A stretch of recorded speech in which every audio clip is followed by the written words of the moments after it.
Eu estava ouvindo a deputada Janaína. O coronavírus é esquisito em todos os aspectos, né? Como é que ele tem um montão de anteninha, isso não é normal. Outra coisa, alguns estudiosos, alguns cientistas falaram, não, ele não tem vida. Não, não tem vida. É igual uma pedra, né? A pedra não tem vida. Se você pega uma pedra, põe numa caixa, você pode jogar um pouco d'água, pode jogar alimento para ela, a pedra é pedra. Você abre a caixa daqui 10 anos, 20 anos, daqui 1000 anos, a pedra é pedra. Ela pode sofrer o desgaste do tempo, mas ela não tinha vida e continua não tendo. Agora, eles afirmaram, não, o coronavírus não tem vida. Mas ele nasce, ele começa, ele tem um certo tempo de presença no organismo humano, ou outra coisa qualquer, depois ele morre. Só morre quem vive. Então, e ele se multiplica. A pedra não se multiplica, você põe ali 50 pedras, tudo bonitinha, temperatura ideal, você vai pegar a caixa, são 50 pedras, então a pedra não tem vida. Mas esse vírus, ele se multiplica no corpo humano de forma assustadora. Outra coisa importante, os cientistas não atentaram.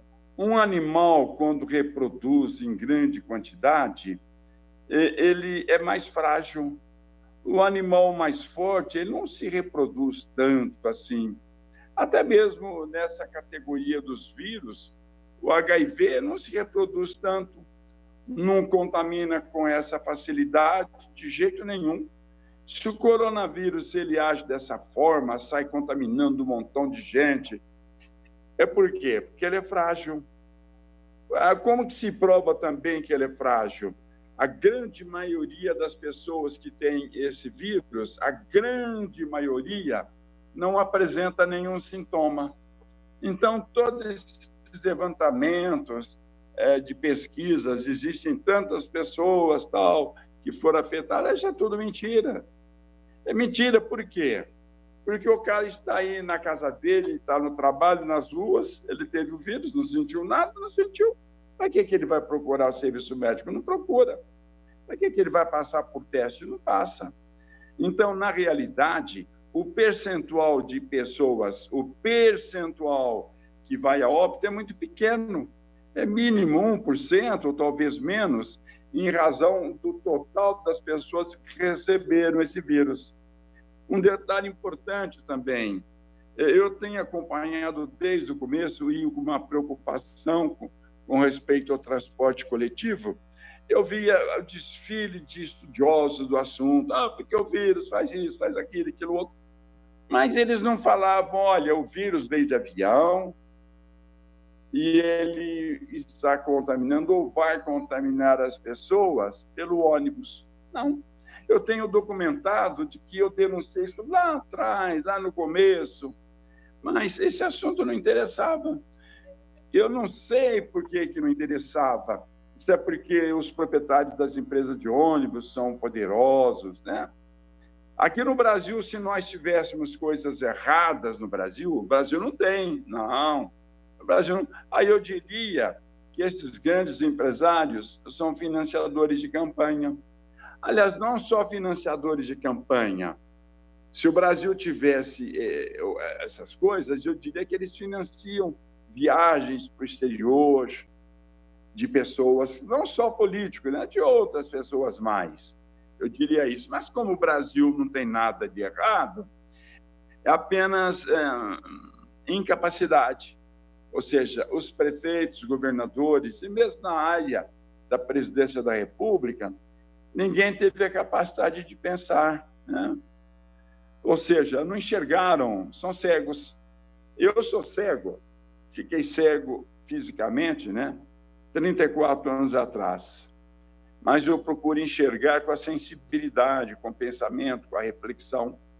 Agora, aquele que não quer enxergar a realidade que está diante dos olhos, esse é o verdadeiro cego. Esse é o cego nocivo. Esse que é aquele cego que finge não saber que o ônibus lotado ia levar como levou a morte, a dor e o sofrimento para os bairros periféricos. Esse cego nocivo, pernicioso, esse cego fez com que diminuíssem os ônibus em circulação. A empresa falou, olha, agora com essa quarentena, tem menos pessoas usando ônibus. Então vamos diminuir o número de ônibus, assim os ônibus são mais lotados e a lucratividade é maior. Aí pararam o comércio, a indústria, vão parar tudo. Gente, o cara entra no comércio, compra um botão, uma linha, um carretel de linha, compra outra coisa, um par de meia. Olha que perigo. E o ônibus não era perigoso? Naquele momento não existiam as máscaras e todo mundo empelotado, respirando o mesmo ar. Não. Não é perigoso? Não, esse assunto não interessa.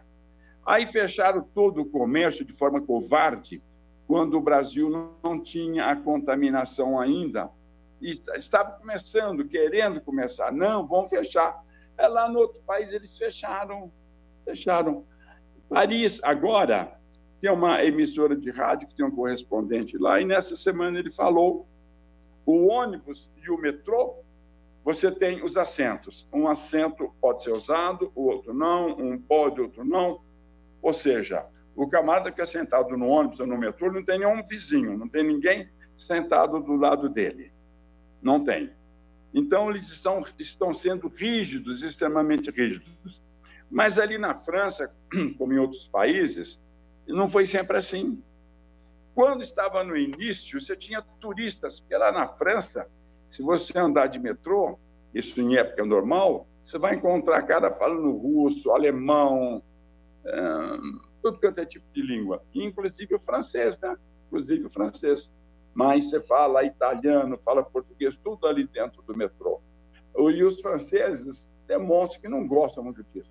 O francês sai de casa para trabalhar, de repente cheio de gente no metrô, todo mundo passeando. Ele não gosta, é normal que não goste. Então, isso contaminou a população, porque o número de turistas é muito maior do que o número de turistas no Brasil.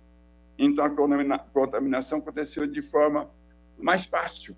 Outra coisa importante aqui, vacinas, 100 e tantas vacinas sendo testadas.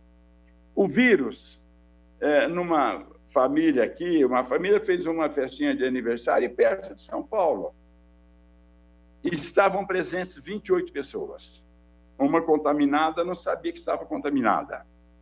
E ela transmitiu para 13 pessoas. 13 das 28, 13 pegaram o vírus. Das 13, 3 pegaram de forma grave e foram internados em hospitais. Só 3. 10 não. 10 não tiveram problema nenhum. Aí foram internadas. Uma foi internada num dia, outro no outro e outro no outro, em dias subsequentes. Daí, um pouco tempo, as 3 morreram. Uma morreu num dia, outra no outro e outra no outro. Foram internadas em hospitais diferentes. Então, o caso era grave. E uma coincidência, 3 irmãos, né? Uma coincidência genética, ou seja, o organismo lá da pessoa, ele favorece o crescimento desordenado do número de vírus? Sim. E as outras pessoas não. Mas somente agora que estamos tendo pesquisas nesse sentido. Por que algumas pessoas não são atingidas pelos vírus e outras são de forma grave? Um detalhe importante, essas que são atingidas de forma grave representam um percentual muito pequeno. Morrem muitas pessoas, por quê? Porque o vírus atinge muita gente. É um vírus bem democrático, né? Ele não privilegia uma pessoa só, não, ele vai atingindo. A democracia só não existe na hora de ter o leito hospitalar, de ter o medicamento, como a deputada Janaína falou, aí isso não é democrático. Aí, o que acontece? O pobre morre mais o pobre do que o rico, porque o pobre ele tem mais dificuldade. Nessa semana, aqui em Ribeirão Preto, um cidadão, policial civil, de madrugada, está passando mal, foi aqui a unidade de atendimento aqui. Aí falou, olha, você precisa tomar esse medicamento, esse o médico prescreveu. Vocês não têm aqui, não. Deputado? Aí falou com a moça sorriu, falou, nós temos aqui só de pirona, mais nada. Aí deputado, o seu tempo acabou. O senhor gostaria de se reinscrever e usar o direito de mais 10 minutos?